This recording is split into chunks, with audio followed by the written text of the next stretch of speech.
सीधे आपको भोपाल लेकर चलते हैं। बीजेपी का 47वां स्थापना दिवस, मुख्यमंत्री डॉक्टर मोहन यादव कार्यक्रम में शामिल हुए हैं। जब राजनीतिक दलों में अपने दल की निष्ठा के बजाय, राष्ट्र निष्ठा के बजाय राजनीति की दिशा क्या होना चाहिए, ऐसे समय में एक तरफ साम्यवाद, एक तरफ हमने सबने देखा पूंजीवाद, ये दो धाराओं के बीच देश अगर स्वतंत्र हो रहा है तो स्वतंत्रता के बाद देश का लक्ष्य क्या होना चाहिए, हमारी राजनीतिक धारा क्या होना चाहिए। बहुत लोगों ने मजाक बनाया, लेकिन कोई बात नहीं, उनकी भावना उन तक रखते हुए हमने पंडित दीनदयाल उपाध्याय जी की उस भावना के आधार पर कि हमारा राष्ट्र केवल एक भौतिक अधोसंरचना की आवश्यकता वाला देश नहीं हो सकता है, हम पूंजीवाद या साम्यवाद की बात नहीं कर सकते। सच्चे अर्थों में राजनीति का आखिरी उद्देश्य हमारे आखिरी से आखिरी व्यक्ति तक उसके जीवन में जब तक बदलाव नहीं लाएंगे।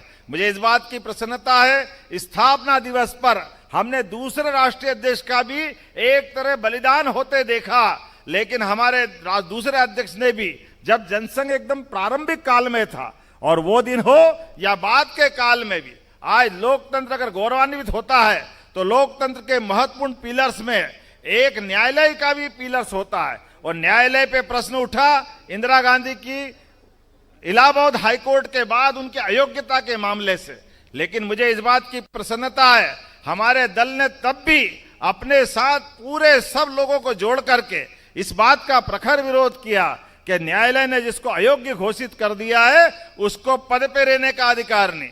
मुझे इस बात की प्रसन्नता है, इसी में लोकतंत्र की वो लंबी लड़ाई का इतिहास भी बना और उस इतिहास के बलबूते पर लोकतंत्र की रक्षा के लिए लोकतंत्र सेनानी बन करके हमारे कार्यकर्ता हजारों हजार की तादाद में जेलों में गए, अपना सब कुछ बलिदान देते हुए, ये नहीं जानते हुए कल क्या होगा, लेकिन कोई बात नहीं, उससे आगे बढ़ करके लोकतंत्र की लड़ाई, न्यायालय की लड़ाई, राजनीतिक दल की अपनी खुद का उद्देश्य क्या होना चाहिए, देश के सामने चुनौती का प्रश्न क्या होगा, इन सारे प्रश्नों के साथ भी मूल पार्टी को समाप्त करते हुए जनसंघ के समय से खड़ा हुआ संगठन जनता पार्टी में विलीन करते हुए हमारा उदाहरण बना।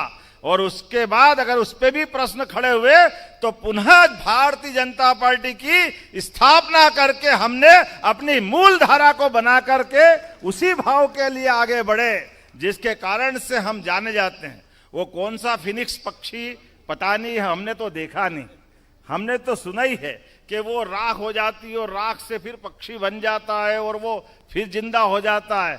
वो कहानी तो कहानी होगी, लेकिन जनसंघ को भारतीय जनता पार्टी के रूप में अमर पक्षी के रूप में बनते हमने दुनिया के सामने अपना उत्कृष्ट उदाहरण दिया है कि हाँ, जो हम कहते हैं वो करके दिखाते हैं। इसीलिए तो अटल जी के वो ध्येय वाक्य जब हम सुनते हैं कि भारतीय जनता पार्टी का कार्यकर्ता, उसकी मनोदशा हमारे लिए, वो तो ये इतना आगे जाके कहते हैं कि रोम रोम से राष्ट्रवाद की आवाज आती है और हड्डियां भी गंगा जी में तिरोहित कर दो और ध्यान से सुनो तो उनमें भी भारत माता की जय की झनकार सुनाई देती है। ये वो उस पार्टी के कार्यकर्ता है।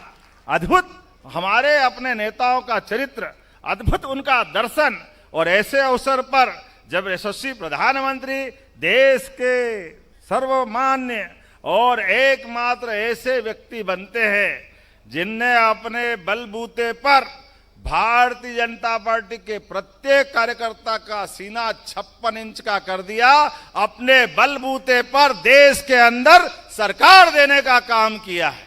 यह है भारतीय जनता पार्टी के कार्यकर्ताओं की मेहनत। वो सारे गठबंधन का पूरा युग 15 साल से लगातार चल रहा था, और मैं माननीय अटल बिहारी वाजपेयी जी को भी स्मरण करना चाहूंगा, जिनके नेतृत्व में हमने जो कहा वो कहा करके दिखाया। प्रधानमंत्री ग्रामीण सड़क योजना, परमाणु शक्ति संपन्न होने का भाव, 24 दलों को मिलाकर के सरकार चलाने का एक अलग प्रकार का अनुभव, ऐसे में ये सब लोकतंत्र को गौरवान्वित करने वाले घटनाक्रम थे। लेकिन उसी सिलसिले में देश के दुश्मन अगर आतंकवादी रूप में देश के अंदर बम फोड़ते हैं तो माननीय मोदी जी के नेतृत्व में तीसरा देश भारत बना जो अपने दुश्मन को उनके देश में घुस करके मारता है, जो हमारे अपने देश के अंदर कष्ट देते हैं।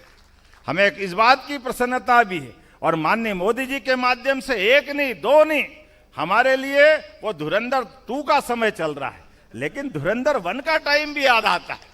हमको मालूम है नकली नोट छाप छाप करके पाकिस्तान परेशान करता था, पाकिस्तान को भी क्या ठिकाने लगाया। जोरदार अभिनंदन करो, ये अब असली धुरंधर का जमाना है। ऐसा एहसास होता है अपनी परेशानियों का समाधान अपने पास ही है। हमारे लिए समर्थ नेतृत्व जब होता है, सामर्थ्यशाली व्यक्तित्व जब होता है, तो सारे उलझे सुलझे प्रश्नों का उत्तर देते हैं। इसी बात का तो आनंद है, तभी तो विक्रमादित्य बनारस में जाकर भी अपने इस धर्म की जय जयकार करते और एहसास करते हैं कि विश्वनाथ का धाम हो, बाबा महाकाल का धाम हो, अयोध्या में भगवान श्री राम हो। जय जय श्री राम। कितना अच्छा लगता सनातन संस्कृति का सूर्य जब गगनमंडल पर पूरी आभा बिखेरते हुए सूर्य की रश्मियों के साथ उज्जवल धवल भारत के सनातन संस्कृति की धारा को दुनिया के सामने रखते हैं, तो हमको आनंद आता है। जब खाड़ी के युद्ध में भी दुनिया में हाहाकार मचता है, खुद पेट्रोल वाले देश में पेट्रोल के दाम बढ़ जाते और भारत सरकार एक्साइज ड्यूटी कम करके जनता की सेवा करती है। ये है मोदी जी का नेतृत्व, ये है काम करने का तरीका।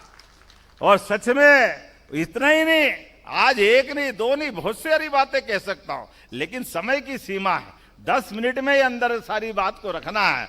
तो हमने भी किसान कल्याण वर्ष मना करके, बीते समय रोजगार आधारित उद्योगों की बात करके, युवा, महिला, किसान, गरीब सब वर्ग के कल्याण के लिए सरकार समान रूप से काम कर रही है। हर वो काम जिस काम से प्रदेश आगे बढ़ सकता है, देश के साथ कदम से कदम मिला के चल रहे हैं। इसलिए हमने अभी कल ही निर्णय किया है कि गेहूं के दाम भी हमने पर्याप्त रूप से बढ़ाए और खरीदने का काम भी पूरे प्रदेश में हम ही करने वाले।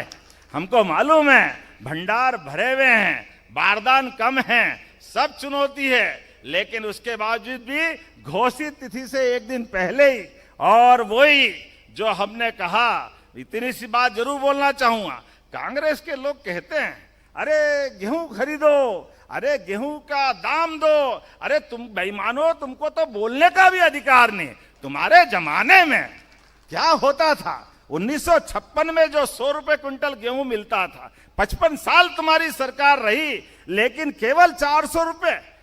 और 2002-3 तक इसी प्रदेश में बिजली नहीं, पानी नहीं, कोई ठिकाना नहीं। इस सीजन में तो लोग डीजल की टंकी ले लेके दौड़ते थे, तब भी डीजल नहीं मिलता था। मुझे इस बात की प्रसन्नता है, अब रात में तो छोड़ो, दिन में भी बिजली खूब मिलती है। ये हमारी सरकार के काम करने का तरीका।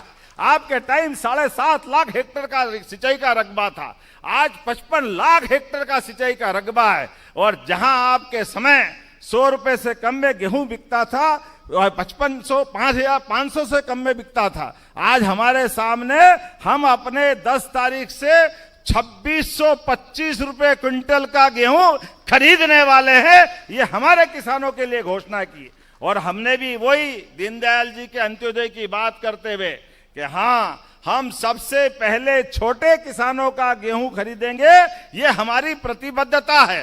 क्रमशः धीरे धीरे करके गरीब से गरीब आदमी के जीवन में भी आनंद आए, और इसलिए आज तो कार्यालय का शुभारंभ है। सच कहा नड्डा जी ने कि उनके लिए हो सकते हैं ऑफिस, उनके लिए काम करने के लिए तरीके हो सकते हैं, हमारा कार्यकर्ता तो अहर्निश काम करता है। और हर कार्यकर्ता अपने उसी फिनिक्स पक्षी की तरह काम करता है, जिसके जीवन में और कोई उद्देश्य नहीं। हर कार्यकर्ता का एक उद्देश्य है कि मैं जिस पार्टी का सदस्य हूं वो विश्व की सबसे बड़ी पार्टी है, हमें इस बात का गर्व है। और मैं उस पार्टी का कार्यकर्ता हूं जिसके जुड़ने से मेरे अपने घर परिवार में भी राष्ट्रवाद का प्रादुर्भाव होता है। सबको लेके चलने का, सबका साथ, सबका विकास, सबका विश्वास, सबका प्रयास का मूल मंत्र लेके हम चलते हैं। तो अपने कार्यालय से भी आज 17 कार्यालय के माध्यम से भूमि पूजन, लोकार्पण और कई प्रकार की, ऐसा लग रहा है सच में आज बसंत पंचमी मन रही है, आनंद आ रहा है, इसका एहसास हमको हो रहा है। बसंत वही जब नई कोपल फूटे, नई अपनी प्रकृति रंग बदलती है, आनंद छाता है। इस प्रकार के उल्लासमय माहौल में स्थापना दिवस का आनंद मना। मेरी अपनी ओर से अब ये रोज नया सिलसिला चल रहा है, कभी ये मोर्चा डिक्लेयर हो गया, कभी वो मोर्चा डिक्लेयर हो रहा है, कभी प्रवक्ता डिक्लेयर हो रहा है, कभी एल्डरमैन डिक्लेयर हो रहा है। ये लगातार चलता रहेगा। मेरी अपनी ओर से सबको बहुत बहुत बधाई। भारत माता की। धन्यवाद माननीय मुख्यमंत्री जी, आपके ओजस्वी, प्रेरणादायी और मार्गदर्शक उद्बोधन के लिए। आपके शब्दों ने हम सभी कार्यकर्ताओं में नई ऊर्जा, नए उत्साह का वर्धन किया है। संपूर्ण प्रदेश में स्थापना दिवस के निमित्त